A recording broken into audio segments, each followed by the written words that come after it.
जी। बोलो श्री प्राणनाथ प्यारे की जय। बोलो श्री सतगुरु महाराज की जय। सागर दूसरा, रूहों की शोभा। जिस प्रकार मोती आदि में पानी होता है, उसी प्रकार श्री राजी के नूर के स्वरूप में अनंत नूर का जो पानी झिल मिलाता है, उसे नीर सागर कहते हैं। इसे इस प्रकार भी कहा जा सकता है कि श्री राजी की वहदत स्वरूप सखियों के मुख में जो नूर का पानी है, वह ही रूहों की शोभा है, और उसे ही रूहों की शोभा का सागर कहा गया है। जिस प्रकार श्री राजी के दिल में और बाहरी नूरमय स्वरूप में आठों सागर समाये हैं, उसी प्रकार परमात्मा के दिल में भी आठों सागर हैं। इस मायावी जगत में आई हुई आत्मा किस प्रकार अपने प्राण वल्लभ को प्राप्त करती है, उस मार्ग को 8 भागों में बांटा गया है, जिसे 8 सागर कहते हैं। किस तरह मतलब अपने राज्य को प्राप्त करती है, उस रास्ते को ही 8 भागों में बांटा गया है, जिसे 8 सागर कहते हैं। ये आठों सागर आत्म जागृति के 8 सोपान हैं, सीढ़ियां हैं, जिनका वर्णन संक्षेप में इस प्रकार है। परात्म के निज स्वरूप में जहाँ वह पूर्ण जागृति की अवस्था में विराजमान है, वह निस्बत का सागर है। परात्म की जागृत अवस्था में रोम रोम में जो अथाह इश्क भरा है, वह सर्वरस सागर है और राज्य का स्वरूप है। इसमें मेहर का अनंत जल भरा हुआ है। अरश दिल में जो स्वप्नावस्था है, वह नीर सागर है। परात्म की नजर श्री राजी के हुक्म से इन संसार में आई है, जो आत्मा कहलाती है। इस प्रकार वह परात्म का प्रतिबिंब स्वरूप कही जाती है। सिफत ऐसी कही मोमिनों की, जाके अक्स का दिल अरश। श्रृंगार का ये कथन इसी संदर्भ में कहा गया है। परात्म का दिल मार्फत का स्वरूप है और उसकी नजर हकीकत का। यह तो स्पष्ट है कि जो कुछ भी परात्म के दिल में होगा, वह प्रतिबिंब रूप से आत्मा के दिल में होगा, क्योंकि क्योंकि अरश तन दिल में ए दिल, दिल अंतर पट कछु नहीं। इस प्रकार ये निश्चित है कि दोनों का दिल स्वप्न से जुड़ा हुआ है। अंतर केवल इतना है कि परात्म का दिल स्वप्न को देख रहा है, और जागृत होने से पूर्व आत्मा का दिल स्वप्न में डूबा हुआ होता है। परात्म के दिल में तो वाहिदत के संबंध से आठों सागर अखंड रूप से विराजमान है ही है, किंतु यहाँ प्रसंग इस बात का है कि आत्मा युगल स्वरूप के ध्यान द्वारा किस प्रकार अपने दिल को अरश कहलाने की कसौटी पर खरा सिद्ध करती है और अक्षरातीत को प्राप्त करती है। आत्मा के लिए स्वप्न से परे होने का ये अंतिम सोपान है। आत्मा स्वयं को नील सागर में पाती है, अर्थात जब वह धनी से मिलने की प्रार्थना करती है, तो धाम धनी उसे अपनी मेहर से मतलब कथनी रूप ज्ञान रूपी शोभा देते हैं। उस कौल से जब वह करनी अर्थात धनी के ध्यान में लगने लगती है, तो वह श्री राजी से अपना दिल जोड़कर क्षीर सागर को प्राप्त होती है। फैल से रहनी में आना दधी सागर में आना है, अर्थात अपने गुण अंग इंद्रियों को जीतकर युगल स्वरूप की शोभा को बसाने के लिए विरह में डूब जाना। विरह के द्वारा श्री राजी का भारी नूरमय स्वरूप आत्मा के धाम दिल में अवतरित हो जाता है। इसे नूर सागर में पहुंचना कहते हैं। श्री राज्य के भारी नूरमय स्वरूप को दिल में बसाने के पश्चात आत्मा धनी के गंजान गंज इश्क के जो बातूनी स्वरूप को प्राप्त करती है। इसे नूर सागर से धृत सागर में प्रवेश करना कहते हैं। इश्क से धनी का बेशक इलम प्राप्त होता है, इसे मधु सागर की प्राप्ति कहते हैं। इलम रूपी इश्क के सागर से आत्मा अपने मूल स्वरूप का दीदार करती है, जिसे निस्बत का सागर कहते हैं। अब अपनी मूल परात्म का श्रृंगार लेकर आत्मा अपने प्राण प्रीतम को पा लेती है, जिसे मेहर का सागर कहते हैं। इस प्रकार आत्मा नीर सागर से चलकर सभी सागरों से होते हुए मूल मिलावे में विराजमान मूल स्वरूप श्री राज को प्राप्त कर लेती है। ये सीढ़ियां बताई हैं इसके भूमिका में सारी। हक बैठे रूहों मिलाए के खेल दिखावन काज, बड़ी भई रद बदल रूहें बड़ी रूहों सो राज। मूल मिलावे में श्री राज जी अपनी अंगनाओं को माया का खेल दिखाने के लिए साथ में लेकर बैठे हैं। श्री राज जी का श्यामा जी और सखियों के साथ इश्क के संबंध में बहुत अधिक वार्तालाप हुआ। देखन खेल जुदागिए का दिल में लिया रूहन, हक आप बैठे तख्त पर खेल रूहों को दिखावन। सखियों ने अपने मन में ये बात ले ली कि हमें माया का ये खेल देखना ही है, जिसमें जुदागी की लीला होती है। उनकी इच्छा पूर्ण करने के लिए स्वयं श्री राज जी मूल मिलावे में सिंहासन पर विराजमान हो गए।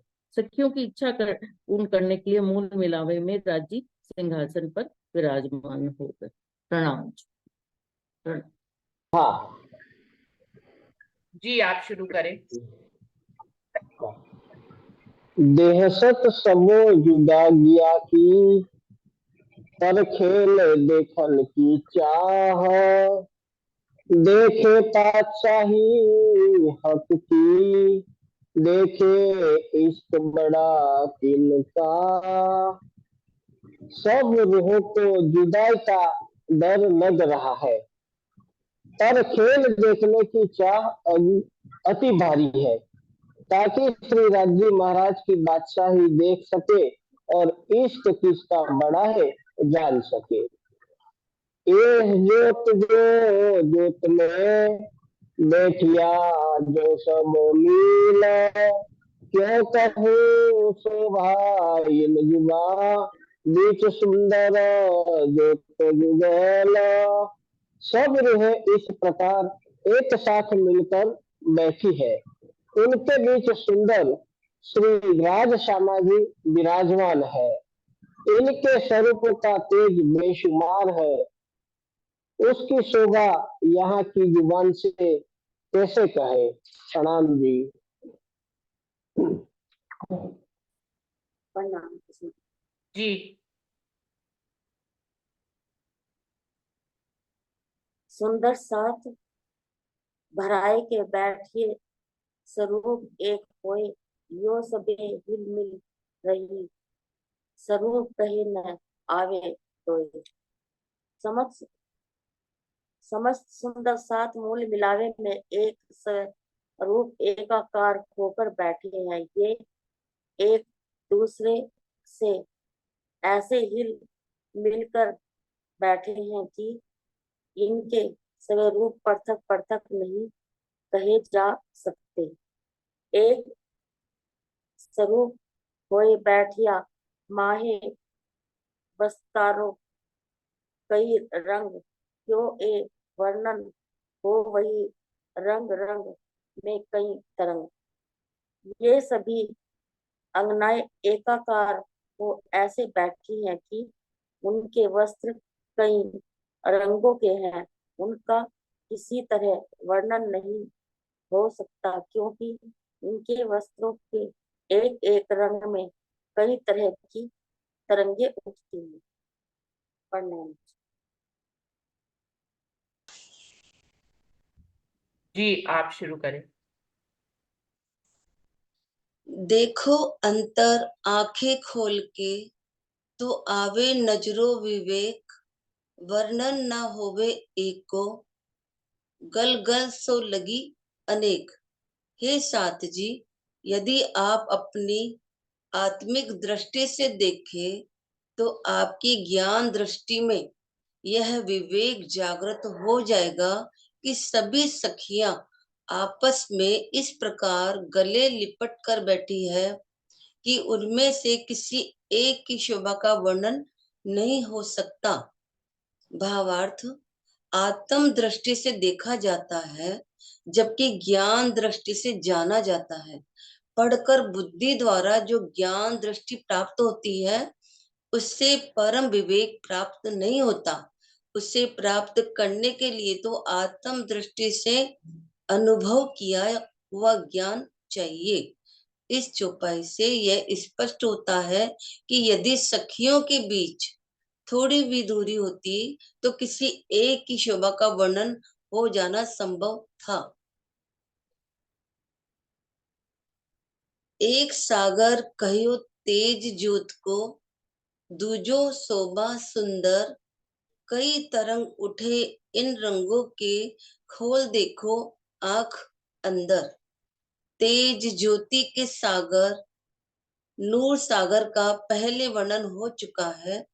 यह दूसरा सागर सखियों के सौंदर्य की शोभा का सागर है। हे सात जी, यदि आप अपने आत्मिक चक्षुओं से देखें तो ऐसा लगेगा जैसे वो ज्योति के भंडार से निकलने वाले रंगों की तरंगे उठ रही है।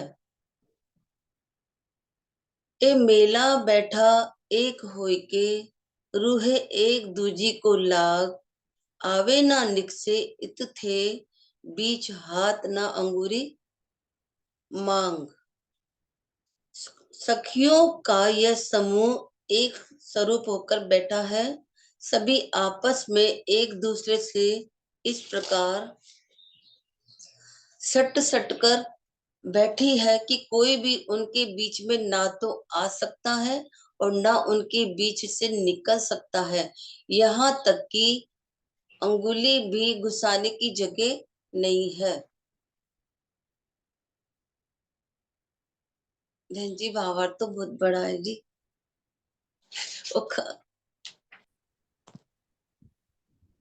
तो सुंदर साथ जी, इस चौपाई का जो भावार्थ है वो पढ़ती हूँ। इस चौपाई में ये प्रश्न उपस्थित होते हैं अपनी तरफ से। सुंदर साथ कभी जो प्रश्न करते हैं उसके अनुसार ही इसका यहाँ पे भावार्थ लिखा है कि हमारे मन में ये प्रश्न आ सकता है कि यदि बाहर से कोई भी मूल मिलावे में नहीं जा सकता तो मेराज के समय अक्षर ब्रह्म की आत्मा ने श्री राज्य से 90,000 हरफ बातें कैसे करी, जबकि उन दोनों के बीच 2 गोसे कमान की दूरी थी। धनुष के दोनों कोनों के बीच की दूरी को गोसा कहते हैं। दूसरा प्रश्न, भिन्न भिन्न परमहंसों ने 3 हारों एवं 4 खाली स्थानों का वर्णन क्यों किया है। और तीसरा प्रश्न, यह भी संभव है कि 3 हारों और 4 रास्तों के बीच जो खाली जगह है, किंतु सखियां जहां 12 भागों में बैठी हैं वहां पर अंगुली भी घुसाने की जगह नहीं है। तो ये है। और चौथा प्रश्न ये है कि यह भी हो सकता है कि जिस प्रकार आंखों का तारा होने या दिल का टुकड़ा होने, चरणों में बैठने और तन मन में आग लग जाने तथा दिल के फट जाने आदि की सभी बातें अलंकारिक भाषा में कही जाती हैं, इसी प्रकार सखियों के बीच उंगली ना घुस पाने की बात भी अलंकारिक भाषा में कही गई हो। इसका मूल भाव यह है कि वाहिदत में सभी सखियों का स्वरूप समान है, इसलिए सबको एक स्वरूप कहकर वर्णित किया गया है। ये धामधनी का इश्क तथा बादशाही को देखने बैठी हैं। उनकी इस इच्छा में अन्य किसी वस्तु का प्रवेश नहीं है, जिसके कारण उंगली भी ना आ पाने की बात कही गई है। ऐसा वाहिदत के कारण ही है जिसमें सभी की एक ही इच्छा होती है। धामधनी की कृपा से इन प्रश्नों के समाधान में मेरे द्वारा अपनी अल्प बुद्धि से इतना ही कहा जा सकता है कि जैसे कि प्रश्न पहला था उसका उत्तर यहाँ पे क्या है कि यदि बाहर से कोई भी मूल मिलावे में, वो कह रहे हैं मूल मिलावे में सखियां जो है राज्य की चरणों से ऐसे जुड़ी बैठी हैं कि बिल्कुल सट सट के बैठी हैं। उसमें इतनी भी जगह नहीं है, जैसे 2 सखियां जुड़ के बैठी तो इतनी भी जगह नहीं कि उनके बीच में उंगली भी घुसा सके। तो यदि इतनी सट के बैठी हैं तो जब रूह चितवन करती है तो फिर वो राज्य के चरणों में रूह कैसे पहुंचेगी। यदि वहां पे सखियों का ही इतना घेरा है तो रूह जब चितवन करती है तो उसको रास्ता जगह खाली कैसे मिलती है। ये प्रश्न हमारे दिल में आ सकता है। इस बात को यहाँ पर कहा जा रहा है टीका में पहले से ही। सुंदर साथ जी अच्छा बताइए, आपके दिल में ये प्रश्न आता है कि यदि सब सखियां राज्य के चरणों में घेर के ही बैठी हैं और उसके बीच में उंगली की इतनी जगह भी नहीं है, तो फिर जब हम दर्शन करने जाएंगे तो उन सबके ऊपर से तो जाएंगे नहीं, तो फिर हम लोग कैसे जाएंगे। क्या किसी के दिल में ये भाव आता है। नहीं, ये भाव आना नहीं चाहिए, क्योंकि मूल मिलावे की राज्य के हमारे परम धाम की इतनी सुंदर शोभा है, तो रास्ते तो चाहिए ही ना। रास्तों में नहीं बैठी होंगी, बाकी जगह सट सट के बैठी हैं, ये भी हो सकता है। रास्तों में नहीं बैठी हैं, नहीं, तो फिर तो ऐसे अनुभव। 4 भागों में डिवाइड हो जाएंगी, फिर तो 4 रास्ते छोड़ने पड़ेंगे। तो वहां पर जो स्वलीला द्वैत है, तो जो दुलीचा है, जब वहां पर जाएंगे तो जो मन में सखी की बात आती है, तो उसके बाद मन में बात आएगी कि भाई मैंने तो राज्य के पास जाना है, तो वो दुलीचा अपने आप ही जगह दे देगा। हो सकता है साइड पे चले, मतलब ऐसे आ तो सकता है, जैसे उस चौपाई के भाव से आ भी सकता है। तो फिर ये होता है कि स्वलीला द्वैत है, तो दुलीचा भी तो राज्य का ही स्वरूप है ना, वो अपने आप ही रास्ता दे देता होगा। देखिए, एक भाव आशा दीदी ने प्रकट किया है कि ये भाव तो आता है कि यदि सखियां अनार के दानों की तरह सट सट कर राज्य के चरणों से लिपटी हुई हैं, तो जब हम वहां पर जा रहे हैं तो हमें रास्ता कैसे मिलेगा? ये जितने भी परमहंस जिन्होंने परमधाम को देखा है, तो उनको रास्ता कैसे मिला? तो ये भाव आता है, लेकिन उन्होंने कहा कि मेरे अनुसार उनका ये अपना पर्सनल भाव है कि रस्तों को छोड़कर सखियां बैठी हैं। तो सुंदर सा जी फिर वाणी की चौपाई की सट सट कर बैठी है, तो 4 भागों में सट सट के बैठी है, इसका मतलब 4 रास्ते छोड़ के, जो कि कहीं ऐसा वर्णन किन्हीं किन्हीं परमहंसों ने किया है कि 4 रास्ते छोड़ के बैठे हैं। तो इसी के समाधान में उन्होंने उन्होंने कहा कि दुलीचा जो है, जो नीचे बिछा हुआ है, कारपेट जिसको बोलते हैं, वो भी राज्य की वाहिदत का ही स्वरूप है, हमारे साथ उसकी भी वाहिदत है। जब हम वहां जाते होंगे तो अपने आप रास्ता बन जाता होगा।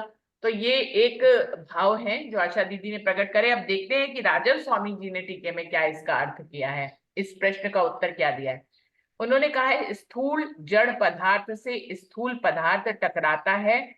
जब परम धाम में प्रत्येक वस्तु अक्षरातीत का ही स्वरूप है, तो मेराज के समय अक्षर ब्रह्म की आत्मा के सखियों के तनों से टकराने का प्रश्न ही नहीं होता, क्योंकि सभी के शरीर सूक्ष्म अति सूक्ष्म चेतन नूरमय एवं ब्रह्म रूप है। कहीं सूक्ष्म सूरत अमृत की, सूक्ष्म व उन्मद अंगे का कथन इसी तथ्य की ओर संकेत करता है। परमहंस महाराज श्री युगल दास जी द्वारा रचित रसानंद सागर में स्पष्ट कहा गया है कि जब श्री राजी तख्तरवा पर बैठकर सागर आदि की सैर में जाते हैं, तो जमीन के जानवर भी अपने माशूक श्री राजी के दीदार के लिए दौड़ पड़ते हैं। उनकी राह में चाहे माणिक पहाड़ हो या पुखराज हो या 24 हाथ का महल हो, सभी झुक जाते हैं और उनकी ऊंचाई मात्र जमीन की ऊंचाई के बराबर ही रह जाती है। जानवरों के गुजर जाने के बाद वे पुनः जैसे के तैसे दिखाई देने लगते हैं। जब हम स्वप्न देखते हैं तो हमारा स्थूल शरीर कमरे में अर्धनिद्रित अवस्था में पड़ा रहता है, जबकि हमारे मन की तरंगे हमारे शरीर का हूबहू रूप धारण कर कहीं ऐसी जगह पर पहुंच जाती हैं जहां पहुंचने में दरवाजे और खिड़कियां तक बंद होते हैं। अक्षर ब्रह्म की मूल परात्म जो अक्षरधाम में है, उसकी सुरता ही अरब में आती है और उसकी आत्मिक दृष्टि अपने परात्म का श्रृंगार सचकर मूल मिलावे में जाती है। ऐसी स्थिति में उनका सखियों के तनों से टकराने का प्रश्न ही नहीं होता है। सुंदर सा जी, समझ में आया आप लोगों को उत्तर क्या कहा उन्होंने? कोई बताना चाहेगा कि ये उत्तर के रूप में क्या कहा गया है?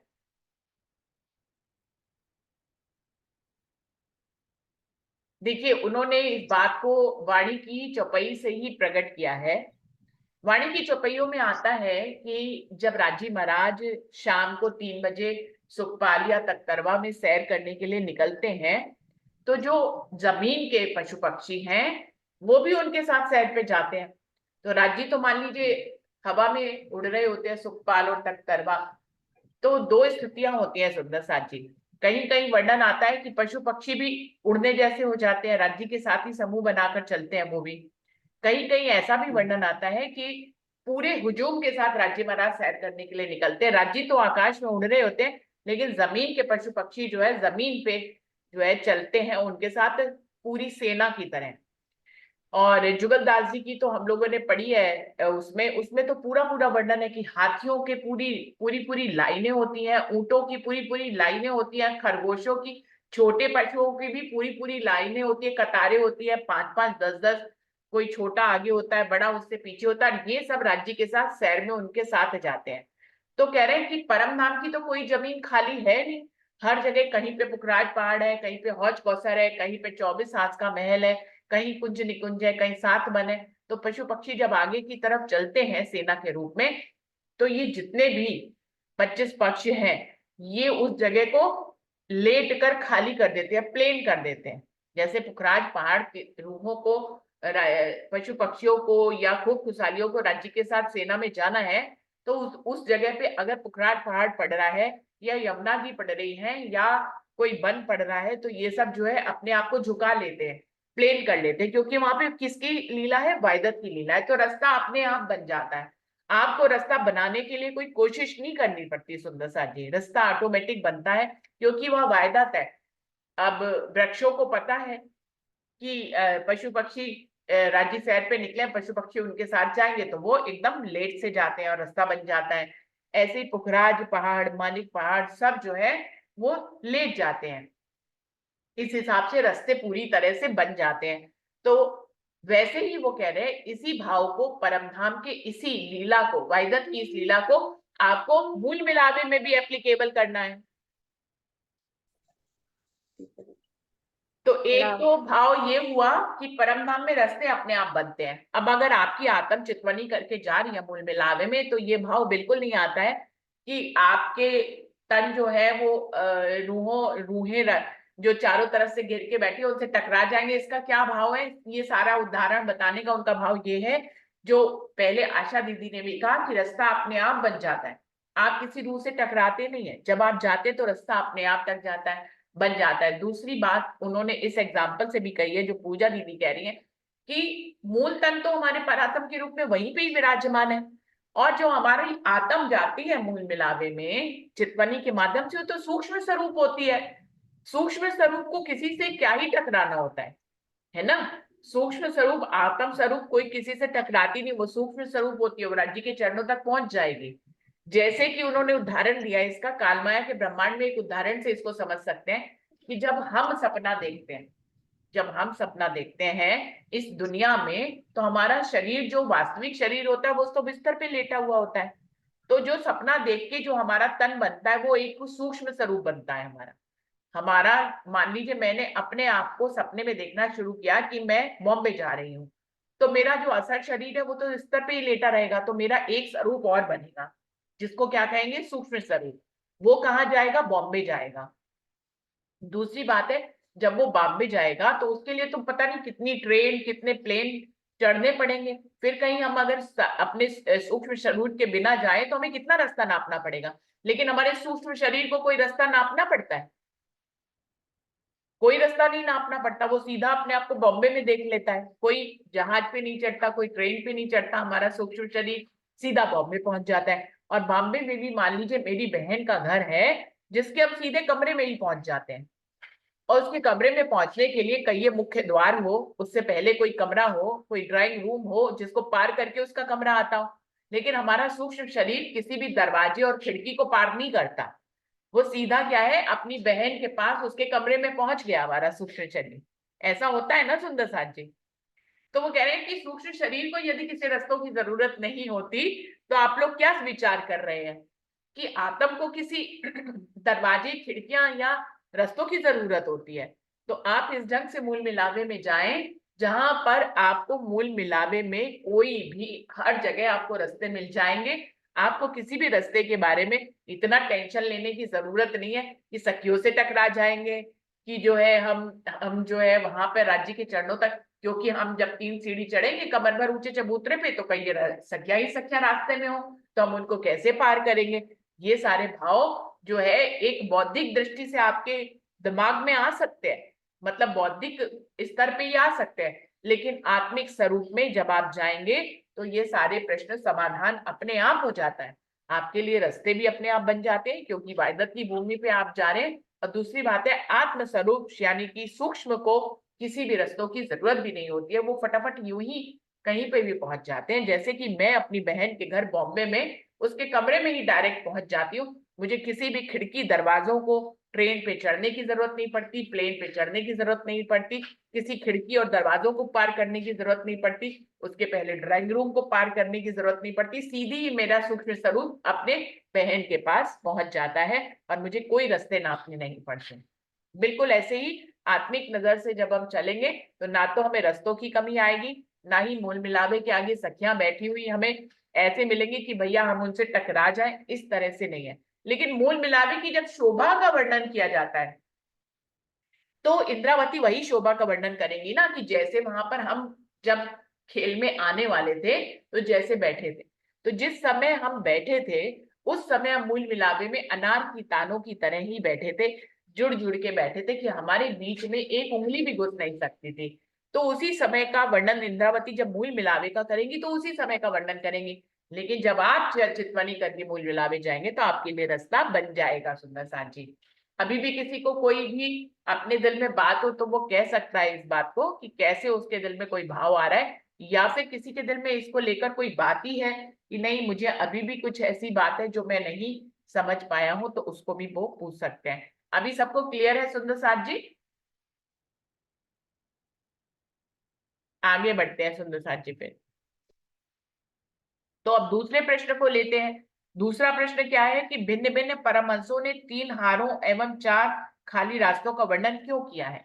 यदि ऐसी बात है, वो कह रहे 67 के लगी हुई है, तो कोई कोई परमहंसों ने कहा है कि नहीं वो 3 हारों के रूप में बैठी हैं, 4 रास्ते छोड़ के बैठी हैं, ऐसा भी परमहंसों ने कहा है। उन्होंने मूल मिलावे का नजारा इस ढंग से भी देखा है।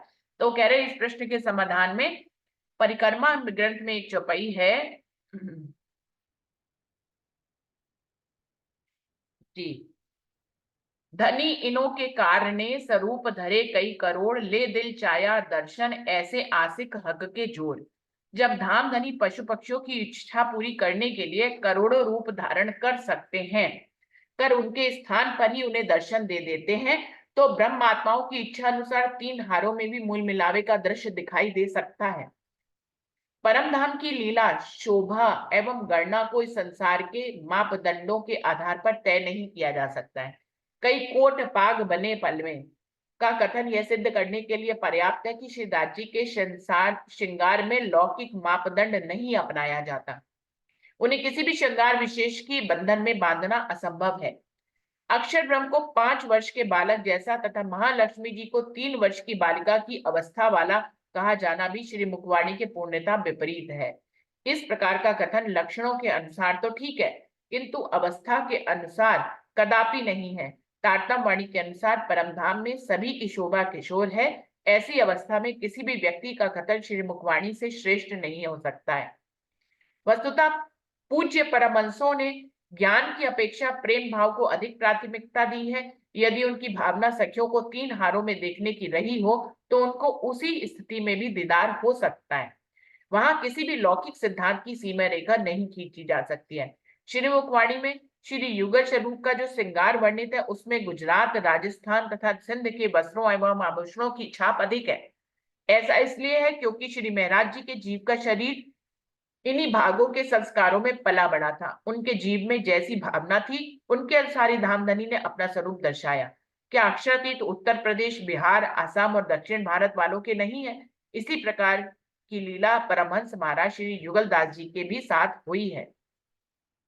तो सुंदर साथ जी दूसरे प्रश्न का उत्तर भी उन्होंने स्पष्ट किया है, जहां पे वो कह रहे हैं कि मुखवाणी में तो इंद्रावती ने तो ऐसा वर्णन किया है जो पहले प्रश्न में, कि वो अनार के दानों की तरह चिपक चिपक कर राज्य के चरणों के साथ सट सट कर बैठी हैं, कि इतनी चिपकी हुई है कि उनके बीच में उंगली भी नहीं जा सकती। तो कह रहे हैं कि यदि मूल मिलावे का ऐसा नजारा है तो फिर परमहंसों ने जब मूल मिलावे को देखा, कई परमहंसों ने देखा, तो उन्होंने अपनी वाणी में 3 हारों और 3 हारों का वर्णन किया है कि सखिया 3 हारों में विराजमान है, और ये भी कहा है कि रस्तों को छोड़कर बैठी हैं। तो फिर वाणी के और उनके कथन में कैसे मिलाप हो? वाणी में तो 67 के कही गई है, उन्होंने कहा 3 रस्ते छोड़ के बैठी हैं, और ऊपर से 67 के भी नहीं बैठी, 3 हारों में बैठी हैं। तो दोनों के कथन में विपरीतता दिखाई देती है, तो इसको कैसे समझे? तो सुंदर साथ तो भटक जाएगा, और सुंदर साथ जो है अपनी अल्प बुद्धि के कारण इन्हीं बातों की बहस में पड़ जाते हैं। तो सुंदर साथ जी इसमें किसी भी बहस की जरूरत नहीं है। स्वामी जी कह रहे हैं कि यदि राजी महाराज एक एक पशु पक्षी की इच्छा पूरी करने के लिए उनके ही स्थान पे उनका ही स्वरूप धारण करके उनके साथ प्रेम व्यवहार कर सकते हैं, उनकी इच्छा पूरी करने के लिए। तो यदि किसी परमहंस ने राज्य रूहों को 3 हारों में देखने का भाव लिया, तो क्या राज्य उनको 3 हारों में नहीं दिखा सकते? बिल्कुल दिखा सकते हैं। उनका भाव था कि रास्ता छोड़ के ही बैठी है, भाव यहाँ का था ना, रास्ता छोड़ के बैठी है तो रास्ता छोड़ के भी दिखाया राज्य महाराज ने उनको।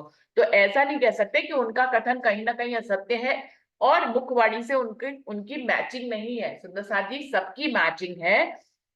परमहंसों ने जिस भी भाव से देखने की इच्छा करी है उनको वैसा ही स्वरूप दिखाई दिया, क्योंकि इसके लिए भी एक चौपाई है कि मन चाहा स्वरूप होय के कारज किए सब सिद्ध।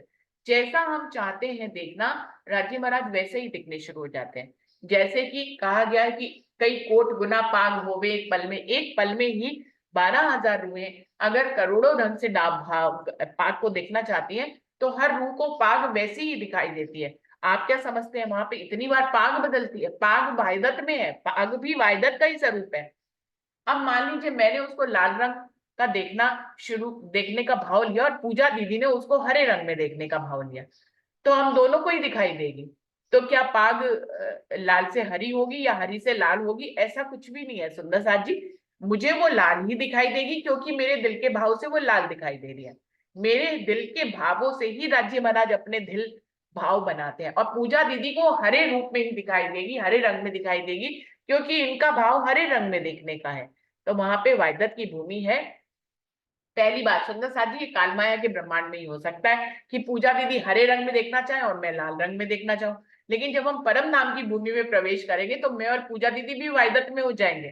तो जब हम वायदत में हो जाएंगे तो हम दोनों के दिल में अलग अलग भाव नहीं आएंगे कि पूजा दीदी हरा देखना चाहे और मैं लाल देखना चाहूँ। तो वहां वायदत में क्या होगा, हम जाने अनजाने एक ही सा देखना चाहेंगे, है ना, क्योंकि हमारे अंदर क्या होगी, वायदत होगी।